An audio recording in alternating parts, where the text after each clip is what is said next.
ये घटना तब की है जब वो कॉलेज में एमएससी की पढ़ाई कर रही थी। वो उस समय वहां के गर्ल्स हॉस्टल में ही रहा करती थी। परीक्षा से पहले वो और उनकी कुछ सहेलियां लाइब्रेरी में पढ़ाई कर रही थी। पढ़ाई करते हुए रात के 12:30 चुके थे। उस लाइब्रेरी में वो केवल 6 लड़कियां ही थी।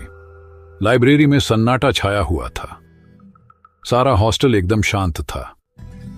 तभी उनमें से एक लड़की ने कहा कि बस यार, पिया अच्छे पढ़ाज के बोर हो गए हैं, क्यों ना कोई खेल खेले जिससे दिमाग भी फ्रेश हो जाएगा और नींद भी आ जाएगी।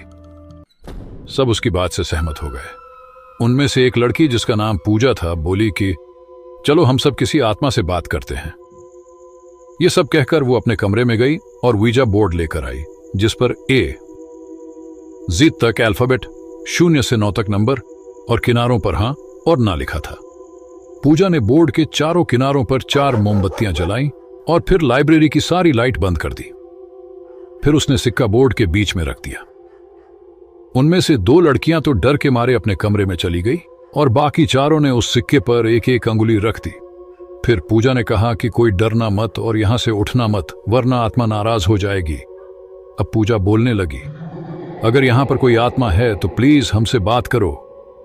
लाइब्रेरी में अजीब सा सन्नाटा और अंधेरा छाया हुआ था। अचानक लाइब्रेरी में कहीं से कुछ आवाज आई। उन्होंने सोचा शायद कोई किताब गिरी होगी। उसी समय सिक्का हिला और जसमीत दीदी ने पूछा, क्या यहां पर कोई आत्मा है?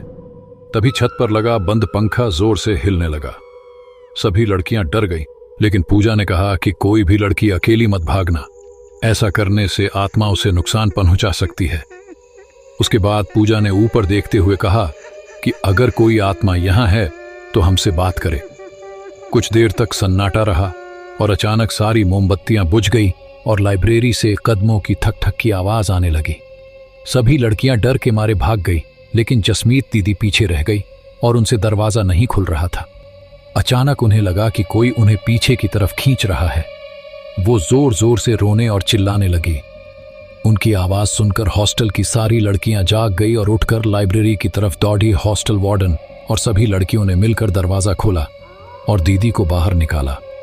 इस घटना के बाद उन्हें आज तक लाइब्रेरी के डरावने सपने आते हैं और वो आज तक उस घटना को नहीं भूली। तो दोस्तों, मेरी दीदी के अनुभव को देखकर मुझे ये लगा कि कभी भी किसी आत्मा या प्रेत को परेशान नहीं करना चाहिए।